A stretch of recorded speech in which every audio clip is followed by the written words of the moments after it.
Dr. Morris, what's up? Fantastic to have you here. Thank you. What I think makes you special in the StemWave family is, we have PTs, we've got chiropractors. You yourself are an MD. So talk to me a little bit about being an MD and how StemWave kind of works with that, and how what you're doing could be different than some of the other providers that are using StemWave. So I've been practicing internist for over a decade now in Tucson, Arizona, and typical MD stuff, taking care of diabetes, high cholesterol. Obviously, chronic pain is a huge part of any primary care provider's practice. So before StemWave came along, they did typical stuff, right?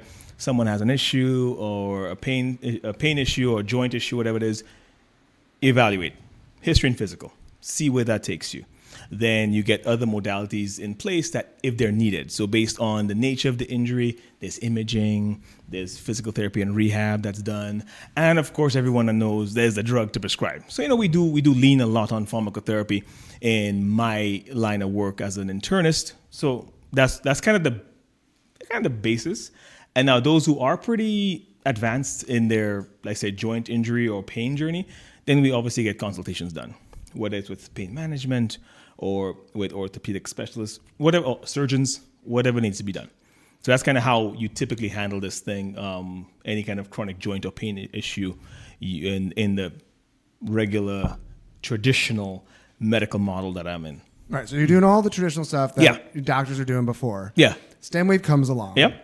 How has StemWave changed how you're approaching patients with all these different conditions, and what have you seen because of the new way you're treating them with StemWave?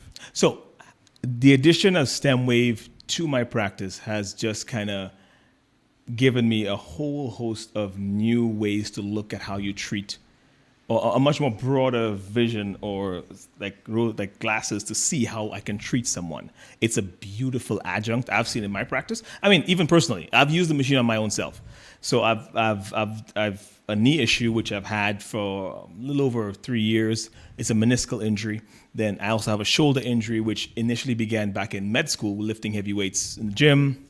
I would just baby it. It'll get better for a couple of years, and I'll do something stupid, and guess what? It's reactivated. Yep, comes right back. So I actually put StemWave into action in my own self, and it has just basically given me the ability to amplify results for my patients who have chronic joint, or I like the words inflammation, because that's what this thing does. Inflammation is the harbinger of disease, no matter what, hands down. I don't care what anyone tells me. This is what I know for sure. And having this as a modality to have in the practice, where I can say, you know what? I know your joint is like this. I know we want to do this and this, but I want to add this piece too. Yeah. So it's like the Avengers. Yeah. I mean, you need Captain America to kind of lead the team, right? And that's how I position StemWave. StemWave is the Captain America. It's the Captain America of my team, because the other guys are doing great, but I figure what I've noticed is adding this piece, much better for my clients. Yeah, you're looking at patients now through StemWave colored glasses. Pretty much. Right? Honestly, yeah, pretty much. So what would you say to other MDs that have regenerative medicine clinics that were curious about StemWave, maybe a little bit like on the fence? Like, what would you say to them to get them to understand how powerful of a tool this is? MDs, by and large, were heavy skeptics. And I think giving them the ability to understand that there's a buy-in that you can have with this, and with the promotion that I know you guys have with the company, that's a game changer. Being able to, I hate to use the word demo, but being able to utilize the technology for a standard, I think it's like a 2-month period, test it out. And if it does not fit right with your practice, give it back. I think that alone is a game changer. Because then I got to say, why not? Why not? If you're worried about the science is out there. You read the papers, you get access. That's what I did. But before I bought with you guys, that's what I did. I got the studies. I looked at the stuff. I said, okay, good. I see what the science is, because I'm heavy into cellular medicine myself. So a lot of stuff I do with regen medicine and peptide therapy is all based on the cell. And if you understand that and understand inflammation and see what the StemWave technology does with the shock waves and helping reducing inflammation, why not? The only reason you would not is if you're not understanding the science. And if you're someone and also if you don't really want great patient outcomes.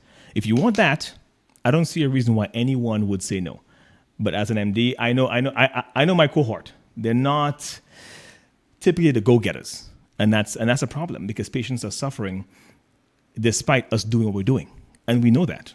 So having my eyes open and seeing that there's other things out there that can help people and actually seeing them get helped one by one in my practice, I'm actually upset this wasn't around 5 years ago, you know? The data's there. The science is there. It's there.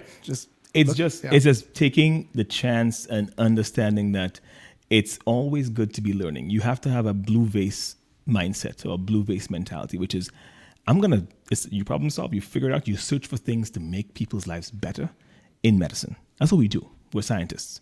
So it's not just sticking to the status quo. If the status quo begins to not work as well, you have to take on the lead and be like, okay, what else is there that's out there that I can use to help get the outcomes the patients are needing? Yeah. And you mentioned PRP. Yes. Stem cells. So PRP, how does that stuff compare with StemWave? And do you use it in tandem with it? Give me kind of a breakdown of how you view all that stuff working together. So I've been doing regenerative medicine for a little over 5 years. And that's before StemWave came. So I did PRP shots initially, and those, you got good results with those, and which I still do. I do PRF now, which is a different type of matrix that we use. I also do a lot of stem cell injections and exosomes and anything regenerative. That's me. I'm gonna hop on that all day long. Got good outcomes. Once I tacked on the StemWave, it just went through the roof in terms of how well people were getting better and how much longer their results were lasting. So typically when I do regen medicine in my practice, I like to pre-treat the joint. So what I do is a couple treatments before we actually do the cellular medicine therapy, whether it's PRP, PRF, or whatever it is, we decide to go with based on the patient's needs.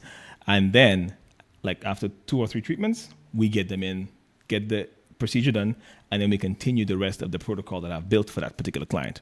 And that works best because the way I like to frame it to patients is that your joint is a hot mess. Literally, it's a cesspool. You kind of use words that grip people. It's a cesspool, and it is. It has the pro-inflammatory mediators. It has all the bad cytokines, all the nasty stuff that we learned in cellular medicine. It's there.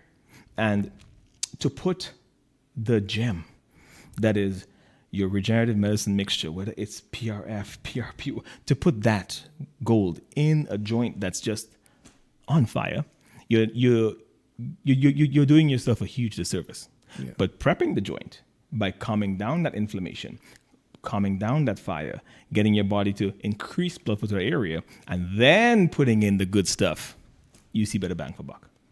It's amazing to hear you speak about this and some of our other providers, and just knowing that some of these injuries that traditionally would take a long time, it would scare somebody, to know that you can pre-treat with StemWave, use it in conjunction with PRF, PRP, and know that you're going to cut that healing time to a fraction what it used to be. It's got to feel like a superpower. Do you feel like that nowadays with StemWave and some of the other things that you're doing? Well, yes, I do feel like a superhero. Yeah. I'll give you that.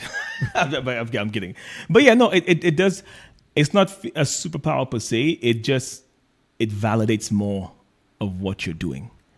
It gives you that validation that this is a good option and people are getting better. I can sleep at night. I know when I leave in the evening, I did something good. I did my best to help whoever the client was. I put my best foot forward, and when they're getting better, that's a plus. I just love having the good stories.